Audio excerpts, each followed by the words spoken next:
This is a brand new engine that GM condemned, and we're going to figure out why it was. General Motors, we believe in an all-electric future. We're working to a goal where we have zero crashes, zero emissions, and zero congestion. 汽车行业普遍热衷于电动汽车，并预言内燃机即将退出历史舞台之际，通用汽车却不动声色地采取了一项行动。这一举动让底特律的汽车巨头们为之震惊。他们斥资近10亿美元研发一款全新的 V8 发动机，而时机却出人意料的糟糕。所有人都认为杰米会加大在电池和电机研发领域的投入，令人意想不到的是，他们却出人意料地将重心转向了汽油动力技术。这并非仅仅是一个小规模的附属项目，也并非一次带有怀旧色彩的尝试性举动，而是一项规模庞大的战略性投资。这一举动暗示着汽车产业未来的发展趋势与我们此前的普遍认知存在显著差异。General Motors tells us this is the single largest investment. GM planning to invest $888 million into the Tonawanda propulsion plant. 这是一项具有变革意义的投资，并非简单的资金维护或小幅度升级，其目标是从根本上构建新一代 V8 发动机。这家呢？工厂过去几十年一直从事发动机的生产工作，目前正在进行彻底的改造，以便生产通用汽车所宣称的第6代小钢体 V8 架构。此举令人震惊之处不仅在于投入的资金数额，更在于这笔资金背后所蕴含的深意。多年以来，通用以及其他主要的汽车制造商一直公开宣称将全身心投入到纯电动汽车的未来发展中，特别是通用更是明确提出了在2035年实现全面电动化的目标，并计划彻底停止内燃机技术的应用。因此，当他们竟然投入近10亿美元用于研发新型燃油技术的消息传出后，人们不禁产生疑问：电动汽车的变革究竟进展如何？为何要对一项计划在10多年后被淘汰的技术投入如此巨大的资金？其时间规划也更令人深思。新一代 V8 引擎预计将在2020年代末期投产，这意味着通用汽车将持续销售燃油动力车型，直至2030年代甚至更长的时间。你很难理解为何要对一项计划逐步淘汰的技术投入高达8.08亿美元的巨额资金。这笔投资包括新的模具、生产设备、工厂的升级改造以及工程基础设施，其目的是为了打造能够满足未来排放标准，同时又能满足卡车和 SUV 购买者对车辆性能需求的发动机。这绝不仅仅是为了维持现有老旧工厂的运作，而是一场豪赌。赌注是内燃机在未来仍然具有盈利的潜力，至少在特定的市场和针对特定的车型而言。通用汽车公司在第6代 V8 发动机上实现了显著创新，这并非简单的旧款升级换代，而是内燃机设计领域的一次技术革新。即使在电动汽车日益普及的今天，其意义依然重大。新款 V8 发动机采用了全新的架构，提供2种排量选择，分别是大约 5.7 升和 6.6 升。这样的设计使得通用汽车能够根据不同车型的需求灵活选择合适的发动机尺寸。然而排量数据仅仅是冰山一角，真正的技术突破体现在发动机的燃油燃烧方式以及对燃烧过程中产生热量的精准控制。通用汽车宣称，这款 V8 发动机配备了全新的燃烧与热管理技术，其核心目标是从每一滴燃油中获取最大的有效能量，并尽可能减少热能损耗和有害物质排放。经过优化的燃烧室设计，有助于燃料更充分的燃烧，从而减少未燃烧的碳氢化合物排放，并提升整体效率。在热管理方面，新一代 V8 发动机相较于以往的产品实现了显著的进步。现代发动机在工作时会产生大量的热能，而高效的热管理对于发动机的性能、排放以及使用寿命至关重要。新款 V8 发动机采用了先进的冷却通道设计，能够根据发动机的运行状态精确控制冷却液在不同部件之间的流向，这使得发动机在冷启动时能够更快达到最佳工作温度，从而降低预热阶段的排放。而在高负荷工况下，精确的温度控制能够有效地保护发动机部件并维持其性能。效率的提升不仅仅体现在燃油经济性上，通用汽车显然致力于在各个方面降低能量消耗。更高效的运行意味着更少的废热排放，从而使得更多的能量能够用于驱动车辆，而不是白白散失到周围环境中。与此同时，这项技术也意味着发动机能够在满足日益严格的排放法规的前提下，依然能够提供卡车消费者所追求的强劲动力和充足的扭矩。从目前公布的性能数据来看，这些新款发动机有望在提供比现有型号更高马力和扭矩的同时，实现更低的油耗和更少的排放，这无疑是发动机研发领域追求的终极目标。一个极具挑战的圣杯通用汽车能够取得这样的技术突破，充分体现了其在新架构研发过程中投入的巨大工程心血。这涉及到材料科学、燃烧模型、计算机控制系统以及制造精度等多个领域的创新。这些先进技术在以往的产品中要么难以实现，要么在经济上缺乏可行性。通用汽车这家曾高调宣布向电动汽车全面转型的汽车巨头，近期在战略上似乎出现了微妙的调整，引发了业界对其否正在重返内燃机领域的猜测。细数通用汽车过往的动作，不难发现其在电动汽车领域的深耕与投入。多年来，他们投入巨资研发电动汽车技术，推出了具有里程碑意义的 Ultium 电池平台，并郑重承诺在2035年实现旗下车型的全面电动化。通用汽车一度以摆脱化石燃料的转型先锋自居，其引领行业变革的决心可见一斑。那么，是什么促使通用汽车的战略天平发生倾斜呢？归根结底是市场现实这只无形之手在发挥作用。尽管全球电动汽车的销量呈现持续上升的趋势，但其增长速度与最初最为乐观的预测相比，仍存在一定的差距。消费者的接受程度，尤其是在特定车型和地区，并未达到预期的高度。与此同时，市场对传统卡车和 SUV 的需求依然旺盛，特别是那些拥有强大牵引能力的大型车辆，更是备受消费者的青睐。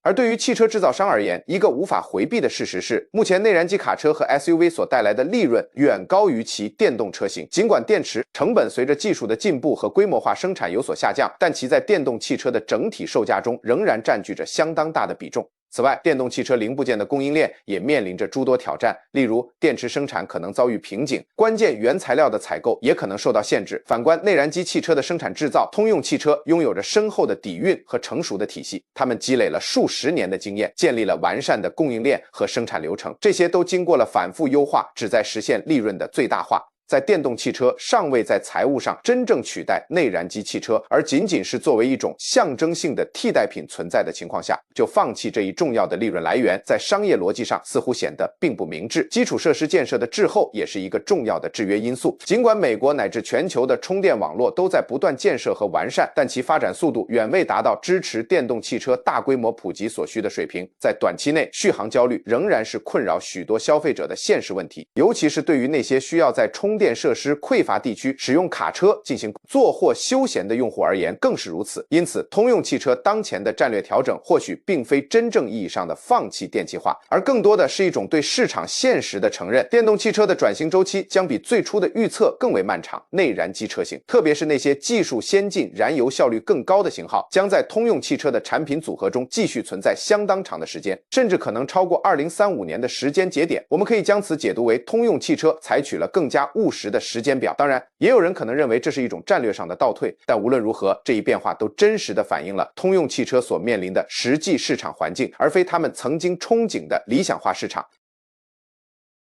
鉴于您对这些新款 V8 发动机最终应用的好奇，答案就在通用汽车的卡车和 SUV 系列中。这些产品线不仅是这项技术的理想归宿，也是其商业价值最为显著的领域。例如像 Silverado 和 Sierra 这样的全尺寸皮卡，以及 Tahoe、Suburban、Yukon 和 Escalade 等大型 SUV， 它们既是通用汽车利润的主要来源，也是电动动力系统面临严峻考验的车型，其中牵引能力是一个至关重要的考量因素。当电动卡车托运挂车时，其续航里程会显著缩短。物理规律不会因为环保理念而改变，驱动重型车辆爬坡所需的能量是客观存在的，而目前的电池技术尚无法达到汽油的能量密度。对于那些经常需要托运船只或房车的典型卡车用户来说，他们不愿意为了寻找充电站而规划路线，更难以接受车辆满载时续航里程大幅减少 50% 的情况。他们更倾向于能够在5分钟内完成加油并继续旅程。因此，这个细分市场的消费者需求依然强烈偏向传统的动力系统，尤其是在那些将卡车用于实际运输而非日常通勤的客户群体中。他们看重的是成熟可靠的技术、长续航里程和快速便捷的能源补充，以及在面对任何任务时都无需担心电量问题的信。新通用汽车的商业策略由此可见，通过不断提升内燃机的效率来满足高利润客户的需求，同时等待电动技术的成熟。这同时也为充电基础设施的建设争取了时间，并为电池技术的能量密度提升和成本降低创造了机会。在此期间，通用汽车在其传统的优势领域既维护了利润空间，又巩固了市场地位。诚然，市场上已经存在电动卡车和 SUV， 包括通用汽车自家的悍马 EV 以及即将面世的电动雪佛兰 Silverado， 但它们主要面向的是市场的另一端。此次对 V8 发动机的投资表明，通用汽车认为内燃机和纯电动车型在未来都将拥有各自的市场空间，并且在未来的几年内，内燃机领域仍然具备商业上的可行性。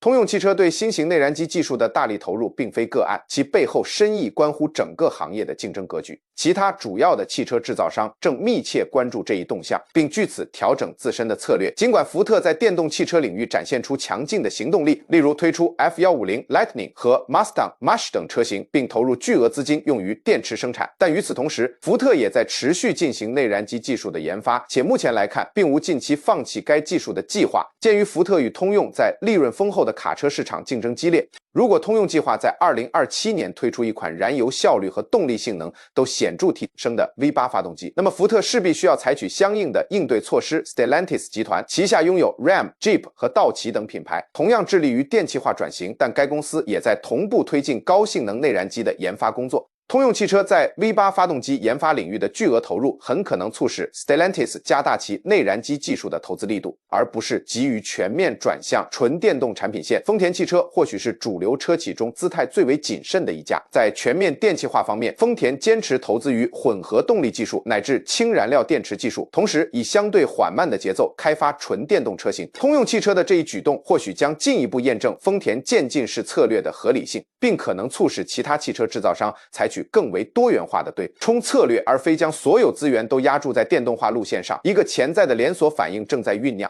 如果某一家主要的汽车制造商能够证明，尤其是在卡车和 SUV 领域，先进的内燃机仍然拥有强劲的市场需求和可观的利润，那么其他厂商很可能会效仿跟进。在能够持续带来收益的细分市场中，没有任何企业愿意失去其竞争优势产品，即便其电动化投资的回报周期可能比最初预期的要长。此外，通用汽车的投入也蕴含着技术竞争的意味。如果其新款 V8 发动机能够在能效和排放方面实现真正的突破性进展，那将为整个行业树立新的技术标杆。其他制造商将不得不拿出自身先进的内燃机技术来回应，否则在对比评测中将处于不利地位。由此可见，内燃机领域的创新可能迎来新一轮的浪潮。许多观察人士曾认为，随着行业向电动化转型，这个领域的发展空间已经十分有限。然而，这并不意味着电动化转型进程会被逆转，而是表明这一转型过程比简单的描述更为复杂，并且可能需要更长的时间。不同的地区、不同的车型细分市场以及不同的客户群体都将以不同的速度完成这一转变。通用汽车的这项投资恰恰是在承认这一现实，而不是假设存在一条单一的线性的发展道路。电动化转型所遭遇的现实考验，电动汽车热潮与消费者接受度的落差，近年来汽车产业最引人关注的焦点之一，莫过于电动汽车的蓬勃发展与消费者实际接受程度之间存在的差距。早先的预测曾乐观地认为，我们如今将目睹汽车动力系统近乎全面转向电动的快速变革。然而，现实情况却更为复杂，基础设施建设仍然面临严峻挑战。虽然充电网络正在扩张，但其速度和覆盖范围仍无法满足大众需求，尤其是在农村地区，充电服务明显不足。此外，许多居住在公寓和城市的居民仍然难以获得稳定可靠的充电服务。快速充电站至今在速度和便利性上仍无法与加油站相提并论，尤其是在充电站被占用或设备发生故障时，消费者的顾虑就更多了。除了充电问题，续航里程焦虑固然是一个重要因素，但购车价格仍然是阻碍消费者购买电动汽车的主要障碍之一。尽管政府提供补贴，许多消费者仍在等待电动汽车价格进一步下降后才会考虑购买。电池的寿命、更换成本以及车辆的残值等方面也存在不确定性。考虑到第一代电动汽车技术可能存在的缺陷和局限性，大多数消费者更倾向于等待技术更成熟的产品。充电网络的不足不仅体现在数量上，还包括其可靠性和支付系统的便利性。充电桩的故障、支付系统的不兼容以及高峰时段的长时间等待等负面案例，通过消费者之间的网络传播，进一步影响了潜在买家的信心。在充电体验能够真正媲美加油的便捷性和可靠性之前，电动汽车的普及将持续面临阻力，成本壁垒依然存在。尽管电池价格有所下降，但电动汽车的购置成本通常仍然高于同级别的燃油车。虽然长期使用成本可能较低，但高昂的初始购车成本让许多买家望而却步。特别是对于那些计划短期持有车辆的用户来说，燃油成本的节约难以抵消最初的价格差异，因此纯电动时代的到来时间表一直显得过于乐观。这更多的源于理想化的设想和政策目标，而非对技术发展、基础设施建设和消费者接受度的实际评估。汽车产业是一个庞大而复杂的系统，拥有庞大的全球供应链和数亿辆在用车辆，其根本性转型需要相当长的时间，远超出了最初那些充满热情的预测所承认的周期。通用汽车持续对内燃机技术进行投入，并非意味着电动汽车的未来暗淡，而是表明电动化转型将是一个比最初预测更为漫长和渐进的过程。在相当长的一段时间内，内燃机、混合动力和纯电动驱动系统将并存发展。这远比简单的全面电动化叙事所暗示的时间跨度要长得多。环保法规下的技术博弈，2024年内燃机投资的新考量，在日益收紧的法规体系下，2024年投资新型内燃机意味着需要在复杂的政策环境中寻求创新突破。全球范围内的排放标准持续升级，对汽车制造商提出了更高要求。通用汽车旗下的吉姆帕必须确保其新款 V8 发动机不仅能够满足当前的法规要求，更要考虑到其整个生命周期内，直至2030年代都将持续生效的标准。工程团队面临着异常严峻的挑战，首要任务是降低二氧化碳排放量，这从根本上来说需要减少燃料消耗，同时还必须大幅削减氮氧化物的排放，这需要对燃烧温度进行精确控制，并采用先进的尾气处理技术。此外，最小化颗粒物排放以及未燃烧的碳氢化合物同样至关重要。更关键的是，所有这些改进都必须在不牺牲客户对性能和可靠性期望的前提下完成。通用汽车在燃烧与热管理方面的创新，正是应对这些挑战的关键所在。更充分的燃烧意味着能够更有效地利用燃料，并减少有害物质的产生，而更优化的热管理系统则能够精确调控燃烧过程，从而直接影响排放水平。先进的废气处理系统，例如升级版的催化转化器和颗粒物过滤器，将对燃烧后排放的残留物进行深度净化。通用汽车所处的监管环境不仅涵盖联邦层面的标准，还包括各州政府的要求，特别是加利福尼亚州极为严格的排放法规。这些法规往往对全美国的标准产生影响。此外，国际市场的法规要求也必须考虑在内。对于面向全球销售的发动机平台而言，必须满足其所面临的最严格的标准，在发动机的性能表现与环境保护责任之间寻求平衡，不仅是一项技术难题，也是一项市场营销的挑战。通用汽车需要向环保意识较强的消费者证明，汽油发动机同样可以做到负责任。与此同时，还需要让追求性能的消费者相信，先进的排放控制装置不会削弱引擎的动力，这无疑是一条充满挑战的道路。但现代发动机技术的进步已使其在处理这些看似矛盾的需求方面变得愈发成熟。客观而言，2027年推出的 V8 发动机在清洁度上将远超10年前的同类产品，更不用说更早期的型号。如果通用汽车能够成功地展示出其在能效和排放改善方面的显著成果，并保持原有的性能优势，那么其市场接受度很可能超出预期，即便是在普遍倾向于电动汽车的消费群体中也是如此。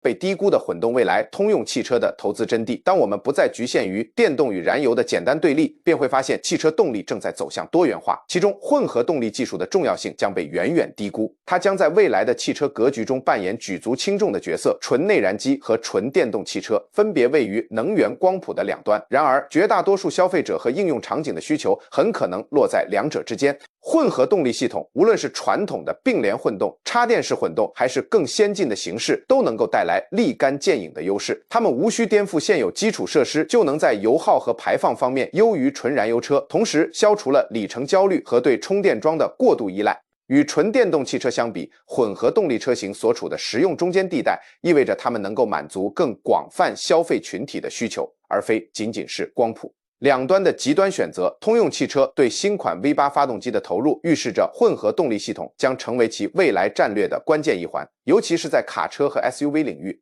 通过对现有发动机进行电气化改造，并提供有限的纯电行驶能力，可以在避免纯电动汽车复杂性的前提下，显著提升能源效率，将高效的内燃机与容量适中的电池组和电动机相结合，能够实现性能与效率的平衡。对于大多数应用场景而言，汽车动力的变革更像是一个缓慢旋转的旋钮，而非瞬间切换的开关。电池容量的逐步提升，电动机性能的增强，以及对内燃机依赖的降低，这些转变可以在数年甚至数十年的时间里循序渐进地完成。这为基础设施的同步完善、技术的成熟发展以及消费者以可控节奏适应变革提供了空间，避免了被强制接受新技术的局面。这种延长混合动力过渡期的投资策略或许不会引发轰动效应，也并非激进的政策宣言，但它很可能代表着市场发展的主流方向。纯电动汽车将在特定的细分市场取得成功，尤其是在充电设施完善的城市小型车领域，而纯燃油车也将在电气化面临挑战的应用场景中继续存在。混合动力汽车则将占据广阔的市场中间地带，以多样化的配置满足那些希望体验部分电气化优势，但又不愿完全转向